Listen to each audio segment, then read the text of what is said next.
Good. On poursuit, on a eu une petite coupure, on va finir notre cours comme il faut.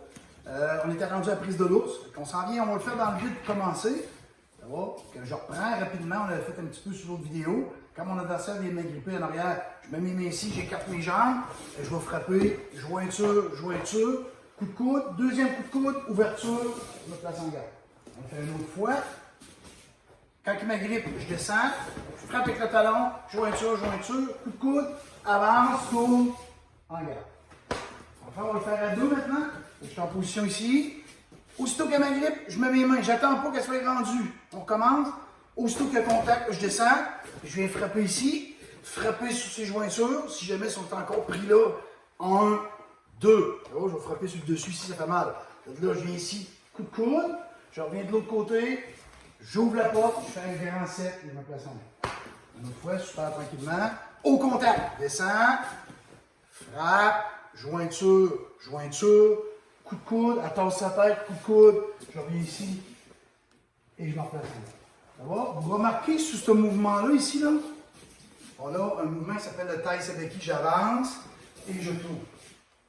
Ça va? Je vais vous donner une petite éducative pour finir notre cours, pour pouvoir le pratiquer avec une chaise. Je suis en position ici, et je mets une chaise comme ça ici. On imagine qu'on a deux barreaux, maintenant c'est une chaise de cuisine. Le côté de la chaise, c'est bien correct. J'avance du côté droit, je mets ma main droite ou ma main gauche. Ça va? Quand j'avance, je place ma main, en même temps j'avance ma jambe. Et au moment que mon poids arrive sur cette jambe-là, je fais un pivot avec les jambes ici. Et je peux le faire des deux côtés. 1 et 2. Ça va? Donc, aussitôt que je sais que je m'en vais par là après, fait que ma tête elle va tourner super rapidement. J'avance, je tourne ma tête, hop, j'ai placé. Donc, il n'y a pas de mouvement d'arrêt. Position, j'avance, tourne ma tête, je viens placer.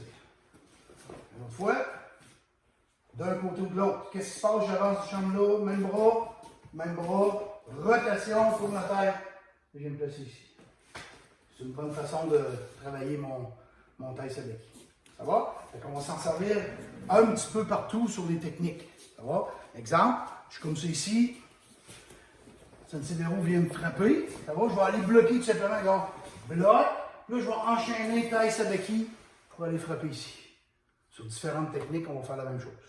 Ça va? Je refais une fois. Et je ne reste pas ici, je me tasse, bloc.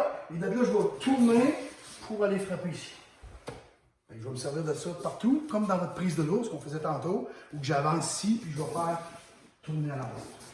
Ça, c'est une petite éducative que vous pouvez travailler. Bon entraînement tout le monde, c'est ça qui complète notre troisième cours. Excusez si on a eu une petite coupure, on a eu comme un petit bris technique, mais c'est pas grave, vous collez ça ensemble, vous pratiquez ça, il n'y a pas de problème.